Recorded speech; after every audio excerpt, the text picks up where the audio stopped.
Where in the world is Ellen?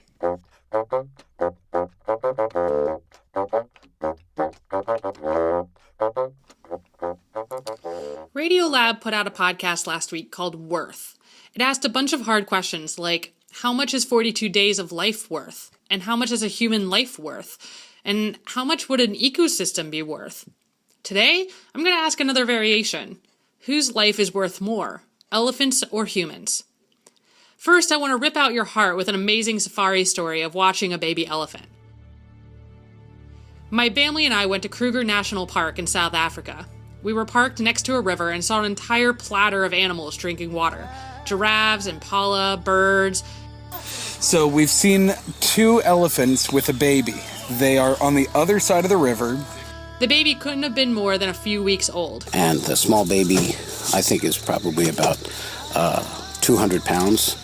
It's not much bigger, taller than a large dog, but obviously it's rounder. Truly is just a tiny, tiny, tiny little infant. Well, I would say it came up to her knees. There was this thunderous roar, and then all the birds scattered. The elephant started trumpeting, and the impala took off, and the giraffe took off. Then the elephant slowly turned around and tried to leave, but the baby was too short to get over the ledge. About 20 feet from the shore of the river is a ledge that comes from a floodwater, probably the last high water mark. And that ledge was about 3 feet tall, coming up out of a sandy beach.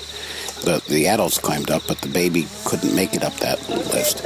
The little baby, male or female, I don't know, could get its front paws up, but then couldn't swing up. And so they're trapped on the beach because the baby elephant couldn't get up. My family and I stood there and watched this elephant family work and struggle to get the little baby up over this ledge to no avail. They've tried to push him up with being behind him. They've tried to wrap their trunk around him and lift him up.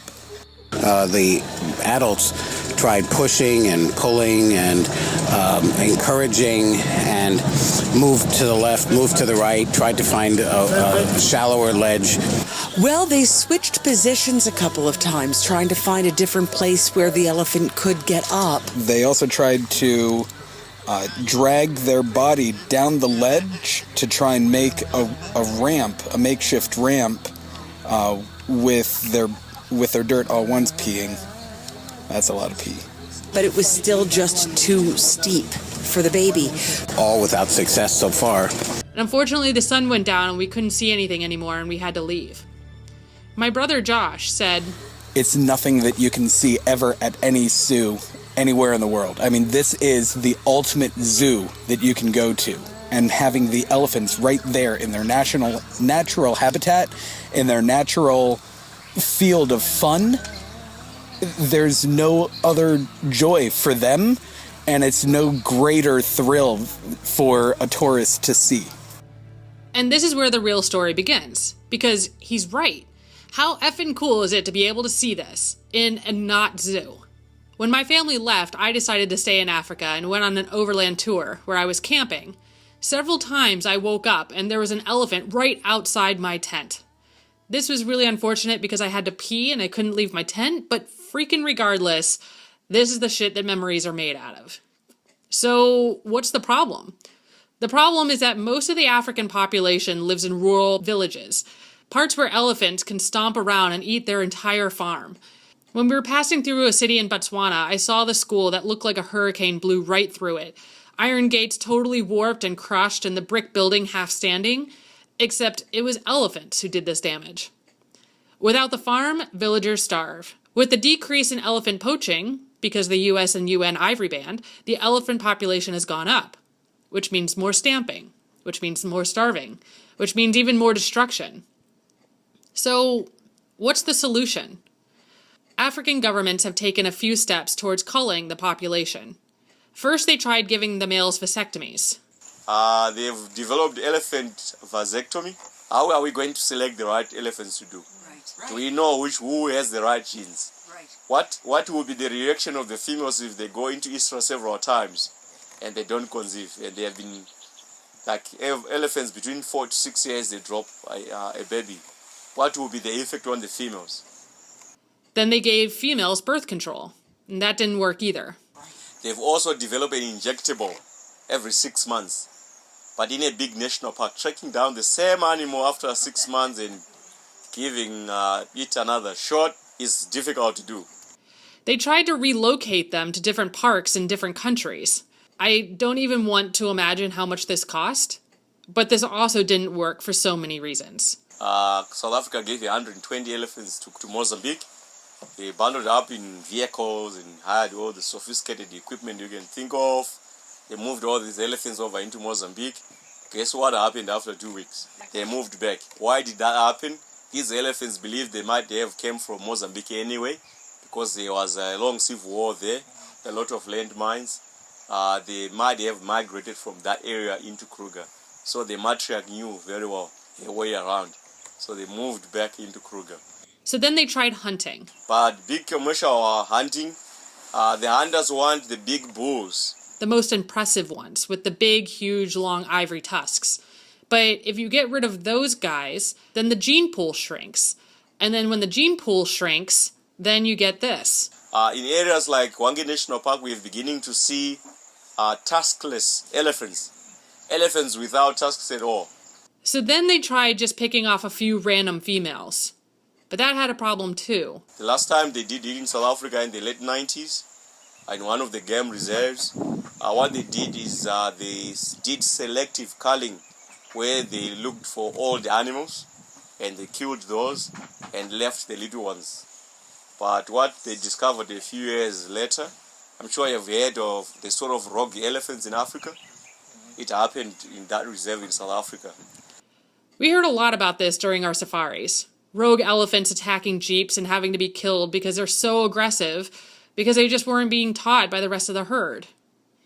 So if elephants need a whole herd to survive, or at least a family, then why not cull the population by getting rid of a whole herd? Actually, this is how the South African government is doing it currently. So here is how they actually do culling now, if they choose to.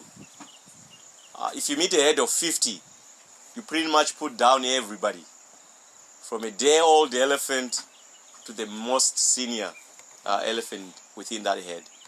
It's not something to see in any way.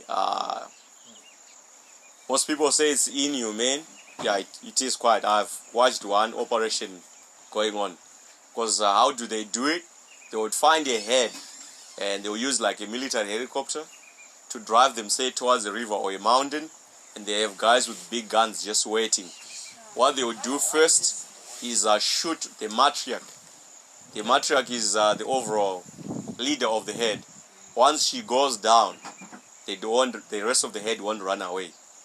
I've seen scenes of the rest of them trying to wake her up, But in the meantime, we just... They're being killed. Yeah, you just shoot everything that's around all the animals. So that is very controversial in many ways. For tourism, it is bad.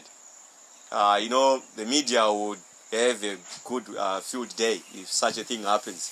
Imagine if you're planning your Africa trip and you see scenes of that on TV, you probably cancel your trip and go elsewhere around the world. You don't want to be associated with that. Tourism is the fastest growing industry. Most of our countries are not keen on doing that. I asked Sam that if they're spending so much money on moving and killing elephants, why not just relocate the people? It's a big political issue. For you folks from the West, you might not understand it.